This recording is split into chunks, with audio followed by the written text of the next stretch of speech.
মধ্যপ্রাচ্যে গত কয়েকদিন ধরে চলা ভয়াবহ উত্তেজনা আপাতত গড়াচ্ছে যুদ্ধবিরতির দিকে। ইরান, যুক্তরাষ্ট্র এবং ইসরায়েল তিন দেশই নিজেদের বিজয়ী বলে দাবি করেছে। তবে প্রশ্ন হলো, এই সংঘাতের ফলাফলে আসল জয়ী কে?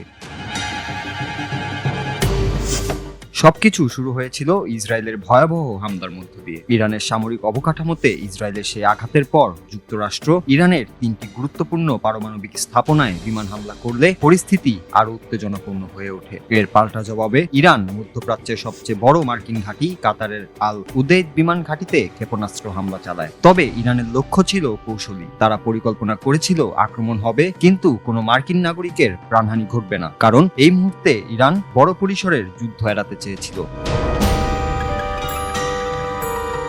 সূত্র বলছে, হামলার আগেই ইরান মধ্যস্থতাকারীদের মাধ্যমে যুক্তরাষ্ট্রকে সতর্ক করেছিল। এমনকি কাতারও সতর্কবার্তা পেয়েছিল আগে থেকেই, যার ফলে ক্ষয়ক্ষতি এড়াতে ও নিরাপত্তা দিতে আকাশসীমা বন্ধ করে দেয় কাতার। যুক্তরাষ্ট্র সময়মতো প্রস্তুতি নেয়, ফলে হামলায় বড় কোনো ক্ষয়ক্ষতি হয়নি। যুক্তরাষ্ট্র দাবি করেছে, ইরানের ছোড়া 14টি মিসাইলের মধ্যে 13টি ভূপাতিত করা হয়েছে। এই হামলার সময় হোয়াইট হাউসের সিচুয়েশন রুমে ছিলেন ট্রাম্প। ইতিহাস বলছে, এই রুমে বসেই যুদ্ধ পর্যবেক্ষণ ও যুদ্ধের কঠোর সিদ্ধান্তে যান যুক্তরাষ্ট্রের প্রেসিডেন্টরা।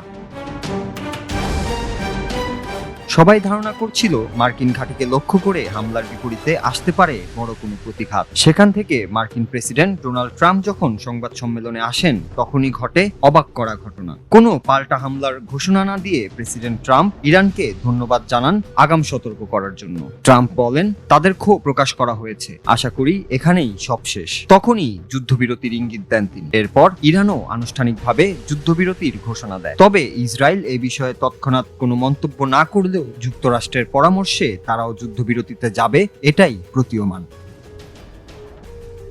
বিশ্লেষকেরা বলছেন, এই সংঘাতে সবাই নিজেদের মতো করে নিজেদের বিজয়ী দাবি করছে। যুক্তরাষ্ট্র বলছে তারা ইরানের পারমাণবিক কর্মসূচিকে থামিয়েছে, ইসরায়েল বলছে তারা ইরানকে আঞ্চলিকভাবে দুর্বল করেছে, আর ইরান বলছে তারা এখনো টিকে আছে এবং শক্তিশালী শত্রুকে জবাব দিতে পেরেছে।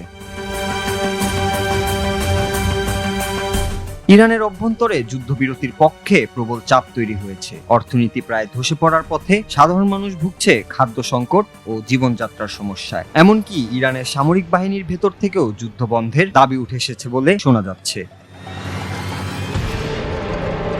বিশেষজ্ঞরা বলছেন, যুদ্ধবিরতি হয়েছে ঠিক, তবে মধ্যপ্রাচ্যের এই উত্তপ্ত নাটক এখানেই শেষ হয়নি। আড়ালের যুদ্ধ কি আবারও ফিরে আসবে, নাকি এবার সত্যি শান্তির দ্বার উন্মুক্ত হবে? এই উত্তর সময়ই দেবে। Noor Raju, Bangla TV news desk.